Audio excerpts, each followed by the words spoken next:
વડોદરા શહેરના ગોત્રી વિસ્તારમાં હનુમાન જન્મોત્સવ નિમિત્તે ભવ્ય ઉજવણી કરવામાં આવી હતી।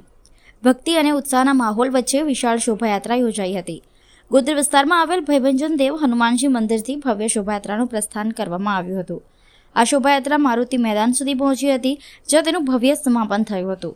મારુતિ મંદિર પરિવાર અને શનિદેવ ફાઉન્ડેશન વડોદરા દ્વારા આયોજિત આ યાત્રામાં મોટી સંખ્યામાં ભક્તોએ ભાગ લીધો હતો। ડીજેના તાલ સાથે ભક્તો નાચતા ગાતા આગળ વધતા જોવા મળ્યા હતા। શોભાયાત્રામાં બગ્ગી, ઊંટગાડી અને ટ્રેક્ટર સાથે રામ પરિવારના જીવંત દર્શન ખાસ આકર્ષણનું કેન્દ્ર બન્યા હતા। સાથે જ સંતો પણ યાત્રામાં જોડાયા હતા અને ભક્તોને આશીર્વાદ આપ્યા હતા।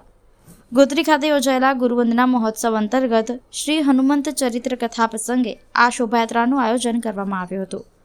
હજારો ભક્તો ઉમટી પડતા સમગ્ર વિસ્તાર ભક્તિમય માહોલમાં રંગાઈ ગયો હતો। જય સિયારામ, જય બજરંગબલી। આજે છે હનુમાન જન્મોત્સવનો દિવસ અને હનુમાન જન્મોત્સવના દિવસે ગોત્રી વિસ્તારમાં જે ગુરુવંદના મહોત્સવ થઈ રહ્યો છે, હનુમાન ચરિત્ર કથાનું આયોજન થઈ રહ્યું છે। તેના અંતર્ગત આજે જે ભયભંજન હનુમાનજી મંદિર પરિવાર છે તેમના તરફથી અને શનિદેવ ફાઉન્ડેશન તરફથી સંયુક્ત રીતે આ એક શોભાયાત્રા કાઢવામાં આવી છે। ભયભંજન હનુમાનજી મંદિરથી શોભાયાત્રા શરૂ થઈ છે અને જે મારુતિ મેદાન સુધી શોભાયાત્રા થશે કે જ્યાં હનુમાન ચરિત્ર કથાનું આયોજન કરવામાં આવ્યું છે। ખૂબ મોટી સંખ્યામાં મહિલાઓ, બાળકો, યુવાનો, પુરુષો લોકો જોડાયા છે।